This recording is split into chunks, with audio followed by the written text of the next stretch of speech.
Perkenalkan, nama saya Suryani, NPM 1742218, kelas 6 AKMC. Di video ini saya akan membahas jawaban UTS teori akuntansi saya. Yang nomor 1, sejarah awal akuntansi.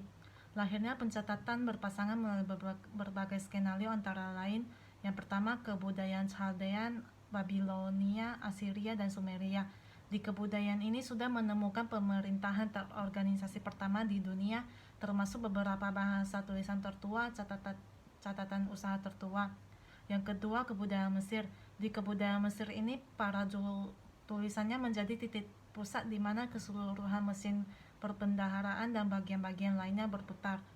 Yang ketiga, kebudayaan Cina. Di kebudayaan Cina ini, akuntansi pemerintahannya memainkan peranan yang vital dan rumit pada dinasti Zhou. Yang keempat, kebudayaan Yunani. Di kebudayaan ini sudah memperkenalkan sistem akuntansi pertanggungjawaban terperinci. Yang terakhir, kebudayaan Romawi. Di kebudayaan Romawi ini terdapat hukum yang mengharuskan para pembayar pajak membuat pelaporan mengenai posisi keuangan mereka. Kemudian secara ilmiah, penemu pertama akuntansi akan berasal dari para pedagang yang pertama atau orang-orang Arab. Kemudian secara Arab, Italia juga menjadi pangkal perdagangan yang ikut memperkenalkan metode pencatatan rekening, yaitu pencatatan berpasangan atau pembukuan Italia. Kemudian jawaban nomor 2, sebutkan perbedaan antara IFRS dan GAAP. Perbedaan antara IFRS dan GAAP yang pertama adalah dalam format laporan keuangannya. Di urutan laporan GAAP yaitu ada aset, liabilities, stockholder equity, sedangkan yang di IFRS urutannya adalah aset, stockholder equity, dan liabilities. Kemudian kalau urutan pada aset, GAAP itu current, non-current, sedangkan di IFRS itu non-current dan current. Kemudian urutan pada liabilities-nya sama juga, yang untuk GAAP current, non-current, dan yang IFRS non-current dan current. Kemudian untuk COGS-nya, GAAP menggunakan FIFO, LIFO, dan average, sedangkan IFRS hanya menggunakan FIFO dan average. Kemudian difference COGS dan difference item, kalau GAAP allow, sedangkan IFRS satu tipe COGS untuk semua item. Kemudian terdapat beberapa perbedaan lagi. Yang kedua yaitu kalau dalam laporan keuangan versi GAAP terdapat pos luar biasa, sedangkan laporan keuangan IFRS tidak terdapat pos luar biasa, tetapi diganti dengan pelaporan komprehensif lainnya. Kemudian perbedaan yang ketiga, GAAP berbasis aturan, sedangkan IFRS berbasis prinsip saja. Kemudian perbedaan yang terakhir, dalam mengukur nilai aset, GAAP menilai menggunakan nilai historis, sedangkan IFRS menilai dengan menggunakan nilai wajar. Kemudian jawaban nomor 3, yang pertama yaitu pendekatan evolusioner. Di pendekatan ini ada pembuatan standar di mana negara berkembang mengembangkan standarnya sendiri tanpa gangguan atau pengaruh dari luar. Proses pembelajaran dari pendekatan ini harus datang dari pengalaman lokal dan bukan pengalaman internasional. Yang kedua, pendekatan transfer teknologi. Pendekatan transfer teknologi ini dapat diakibatkan dari operasi dan aktivitas kantor akuntan internasional, perusahaan multinasional, para akademisi yang berpraktik di negara berkembang, dan lain-lain.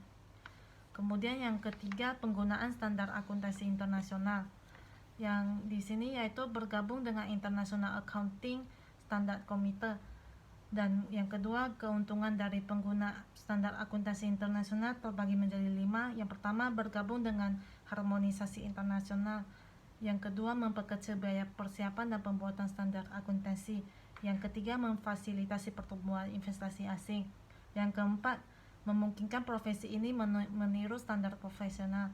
Yang kelima, melegalisasi sebagai anggota di komunitas internasional.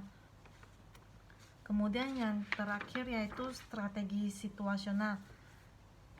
Ini merupakan standar akuntansi dengan didasarkan atas analisis dari prinsip-prinsip dan praktik akuntansi di negara maju.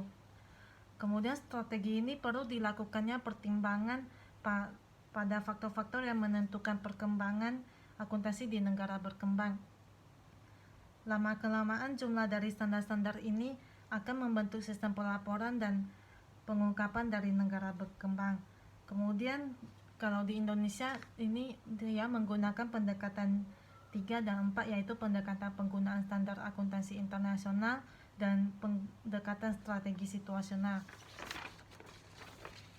Kemudian jawaban nomor 4 yaitu ada conceptual framework. Seperti ini. Saya akan menjelaskan masing-masing dari conceptual framework ini. Yang level pertama itu tujuan dasar pelaporan keuangan.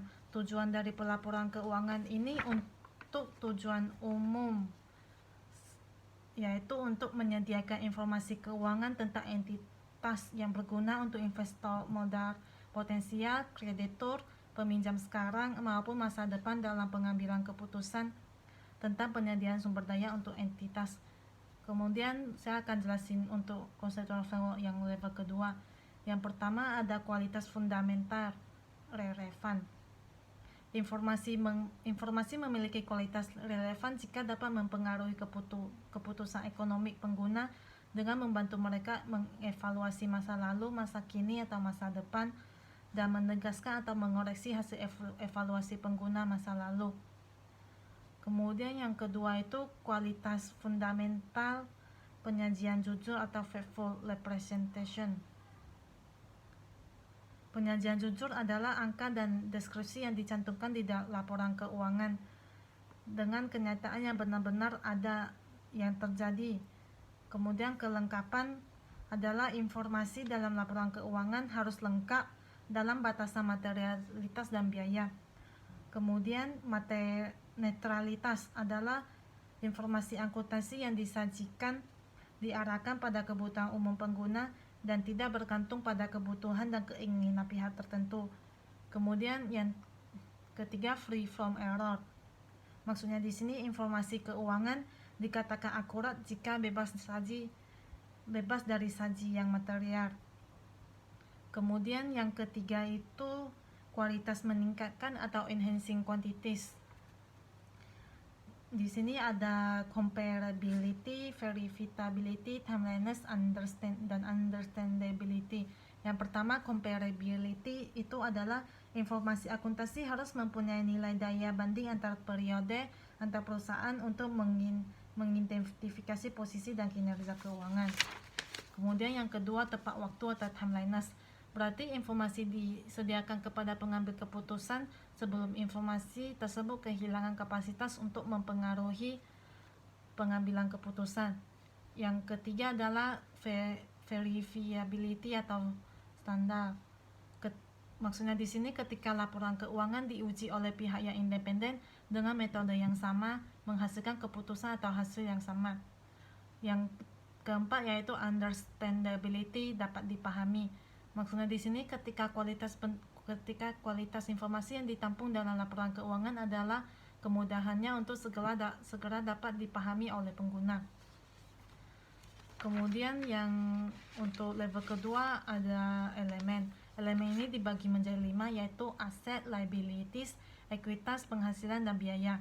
Aset ini adalah sumber daya yang dikuasai atau dikendalikan oleh entitas sebagai akibat hasil dari peristiwa masa lalu dan manfaat ekonomi di masa depan diharapkan oleh entitas. Liabilitas adalah kewajiban kini entitas yang timbul dari peristiwa masa lalu dan penyelesaiannya diharapkan mengakibatkan arus keluar dari sumber daya entitas yang mengandung manfaat ekonomi. Yang ketiga adalah ekuitas. Ekuitas adalah hak residual atau sisa atas aset entitas dikurangi semua liabilities. Penghasilan adalah kenaikan manfaat ekonomi selama periode pelaporan. Yang terakhir biaya adalah penurunan manfaat ekonomi selama satu periode pelaporan. Kemudian saya akan membahas tentang yang level ketiga. Level ketiga ini ada terbagi menjadi konsep pengakuan, pengukuran, dan constraint, yaitu assumption, principle, dan constraint. Yang assumption adalah pondasi atau asumsi dasar untuk melakukan proses akuntansi. Kemudian assumption ini dibagi menjadi 5 lagi. Yang pertama, economic entity assumption. Maksudnya adalah asumsi dasar bahwa perusahaan adalah entitas ekonomi yang independen atau berdiri sendiri yang pencatatannya terpisah dan dari pemiliknya. Yang kedua, going concern assumption, maksudnya asumsi dasar bahwa suatu entitas didirikan untuk tujuan berkelangsungan hidup. Yang ketiga, monetary unit assumption, maksudnya asumsi dasar bahwa transaksi ekonomi perusahaan yang akan disajikan dalam laporan keuangan diukur dengan satuan mata uang. Yang keempat, periodizing assumption, maksudnya asumsi dasar bahwa aktivitas ekonomi suatu perusahaan dibagi ke dalam periode-periode. Yang terakhir, equal basis of accounting, asumsi dasar bahwa transaksi yang mempengaruhi laporan keuangan entitas dicatat berdasarkan yang terjadinya. Kemudian prinsipal dibagi menjadi 4 lagi, yaitu measurement principle yang terdiri dari historical cost dan fair value. Historical cost adalah prinsip yang menyatakan bahwa setiap transaksi dicatat berdasarkan harga, sedangkan fair value cost yaitu harga yang akan diterima untuk menjual aset atau harga yang akan dibayar untuk mengalihkan suatu liabilities dalam transaksi teratur. Kemudian revenue recognition principle, yaitu prinsip yang menyatakan bahwa pendapatan diakui ketika performance obligasi terpenuhi. Kemudian expense recognition principle, yaitu prinsip yang biaya dikeluarkan oleh perusahaan untuk mendapat pendapatan pada periode tertentu. Kemudian full disclosure principle, yaitu prinsip yang informasi akan mempengaruhi keputusan yang harus diungkapkan.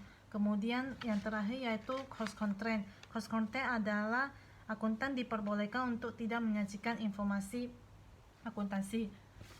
Kemudian jawaban untuk nomor 5 yaitu salah satu penyebabnya adalah fair value yang menggantikan historical cost yang selama ini digunakan dalam dunia akuntansi.